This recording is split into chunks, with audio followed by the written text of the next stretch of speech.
Oh, dito tayo sa mga bago nating narinig. Meron tayong mga bagong narinig eh. Halimbawa, pinangako po ni BBM. O eto, katulad nito. Pinagmamalaki niya yung patuloy pa rin ang programang benteng bigas meron na. Alam mo, Mr. President, hindi naman po yan yung expectation namin sa nung pinangako mo na 20 pesos na bigas eh. Nung pinangako mo yan, ang ine-expect namin, 20 pesos na ang halaga ng bigas sa palengke. Yung pangkalahatan ba? Eh yung pala, may special ka, bibili pa, dadayo. Sa isang probinsya po, ilan po ang nagtitinda ng 20 pesos na bigas? Alam niyo po, ang bawat probinsya, Mr. President, malawak po ang bawat probinsya. Kung sa Kapitolyo lang po nagtitinda ng bigas at 10 kilo lang po ang pwedeng mabili ng mga tao, hindi na po mag-aaksaya yung mga nasa dulo. Malayo po. Halimbawa sa amin, halimbawa ko sa inyo. San Jose del Monte kami. Ang Kapitolyo po, Malolos. Malayo pong biyahe yun. Mas malapit pa po sa amin ang lumuwas na Maynila kaysa magpunta ng Malolos. Kaya po mga taga San Jose del Monte, kakaiba to sa lahat ng mga taga Bulacan. Dahil lahat ng Bulacan, ang sentro nila Malolos. Kami po, luluwas na lang kami sa Maynila. Isang tulay lang, maglakad ka lang, Metro Manila na. Ano ang punto ko, Mr. President? Kung sa bawat probinsya, isa lang po ang nagtitinda ng bigas, e pamasahe pa lang po, papunta riyan sa bigasan na 20 pesos. Talo ka pa. Bubuhatin mo pa. Hindi po yan tapos, kung yan po ang sukatan ninyo ng itutuloy na proyekto, hindi nga po maramdaman ng mga tao yan lahat eh. Ako nga dito, hindi ko nga alam kung saan dito ang tindahan ng 20 pesos na bigas eh. Dito sa amin, kung meron man dito sa San Jose del Monte. Yan yung pagmamalaki nyo, tuloy pa rin ang 20 pesos na bigas. Ang tunay po na presyo ng bigas, kung magkano po yung nabibili sa palengke, yun po yun. Yan pong mga ganyan na mga special na ano lang.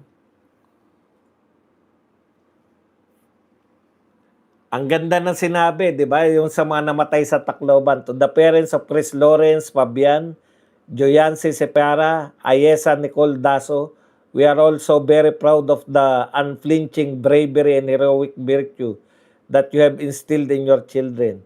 They are inspiration to us all. Their courage and selflessness, true Filipino qualities, are the virtues that these trying times call for. Pinuri nyo lang sila. Hindi naman po mga sundalo yung mga bata na yan. Ano po yung sinasabi nyo na heroic virtue? Ang kailangan po nila, hindi na po maulit. Kasi sayang lang po ang buhay ng mga bata na to. Hindi po sila nagbuwis ng buhay na parang hero. Sila po ay nagbuwis po ng buhay, hindi po dahil sa heroic deeds nila. Biktima po sila netong batas ng juvenile, kung ano man yung batas ni Keiko na yan. Nakiramay lang kayo, pero hindi nyo talaga inugat ano yung gagawin para hindi na maulit. Kasi masasayang lang po yung naging buhay nila. Anong gagawin? Wala. Ano pong ibig nyo sabihin? Kada may mamamatay na bata. Nakita po ninyo, laganap na po yung mga bata na minor de edad na alam na po ng buong mundo, ng buong Pilipinas, sila po yung ginagamit ng mga sindikato dahil hindi po sila mapaparusahan. Oh, asan na sila Kiko, sila Risa Ontiveros na pinagtatanggol pa rin, na biktima pa rin yung mga yon. Kawawa, ito ang mga tunay na biktima. Wala lang. Isa-isahin po natin. Okay. Mas pinadali na raw ang paghingi ng medical assistance ngayon ayon kay Pangulong Bongbong Marcos. sa kanyang ikalima. Dalawa na lang requirement, wala nang jail-jail. Alam mo, Mr. President, ang dali pong sabihin yan. Pero pumunta po kayo sa isang ospital na pampublikong ospital. Nakita niyo po ba kung gaano kahaba po ang pila bago ka matanggap sa ospital? Yung sinasabi niya kasi libre na, wala pre-hospitalization sa mga DOH hospital. Kaya po bang i-accommodate lahat ng mga tao sa mga DOH hospital? Ano po sinasabi sa mga bandang probinsya? Ang pinakamalapit na hospital, private hospital. Ilan po sa bawat probinsya ang mayroong DOH hospital o public hospital? Kamakailan lang, Mr. President, namatay. 25 years na naghuhulog sa PhilHealth.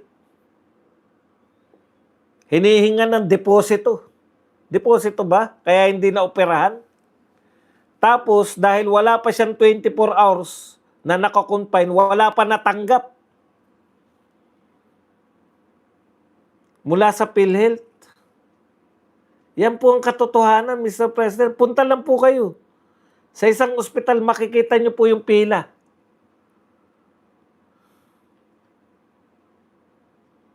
Ano pa ang mga pinangako ni BBM? Bukod dyan kay Martin. Okay, ito pa po. Tax cuts para sa middle class. Exemption sa income tax. Bigyan ng tax amnesty ang mga hindi nababayarang buwis.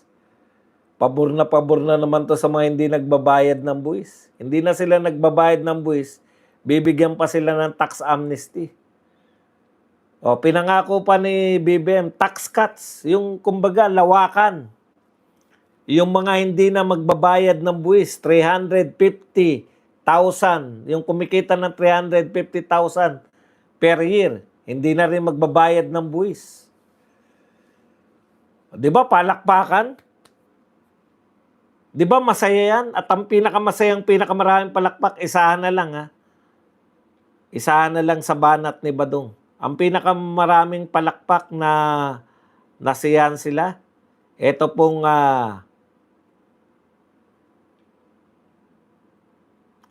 yung sa kuryente, hindi na pagbabayarin, nawala yung kodigo ko pero yung sa kuryente, hindi na pagbabayarin yung systems loss. Yan, yung mga ninanakaw ng mga, anong tawag dyan, jumper, tayo nagbabayad, di ba? Ang tawag doon, systems loss. Ganda ng paliwanag ni BBM. Bakit tayo ang magbabayad? Bakit yung mga consumer ang magbabayad? Hindi naman tayo may kagagawa ng systems loss. Alam niyo po ba yung systems loss? Lahat po ng mga ninanakaw na kuryente.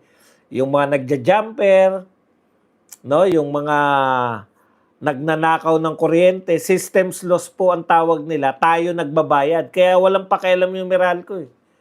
Kung may magnanakaw dyan sa komunidad ninyo, may mga nagja-jumper, nakikinakaw ng kuryente, tayo rin po nagbabayad niyan, systems loss. Tuwan-tuwa mga tao. Yes!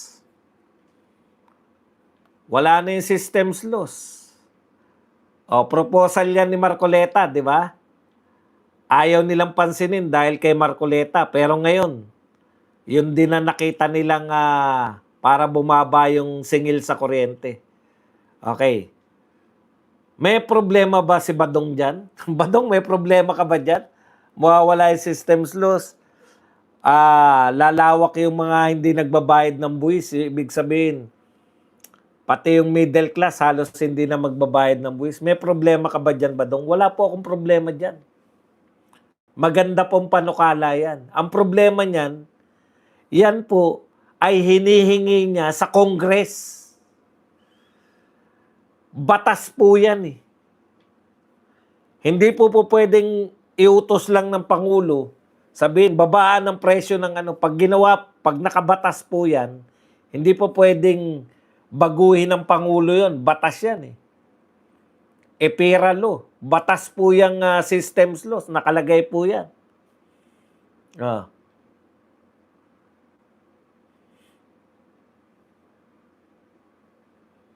So ano po ibig sabihin, Boss Bad? Magpapasa pa po yung Kongreso.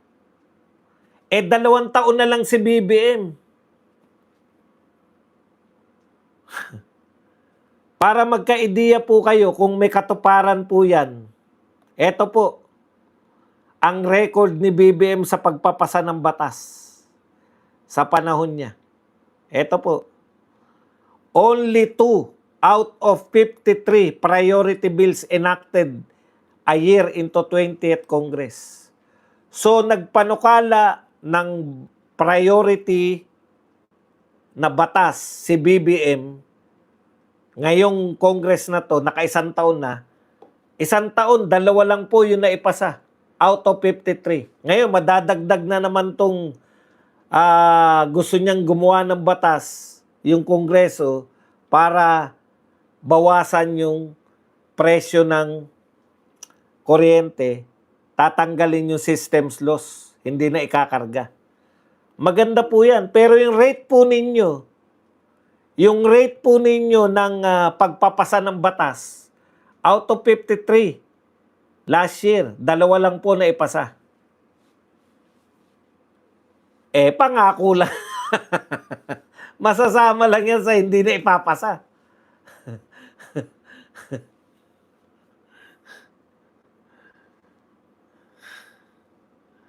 Hindi po ba? Wala naman na ipapasa. Bakit po? Busy saan? Busy sa impeachment. Meron na silang trial, may mini trial na sa Kongreso. Inabala na, doon lang po.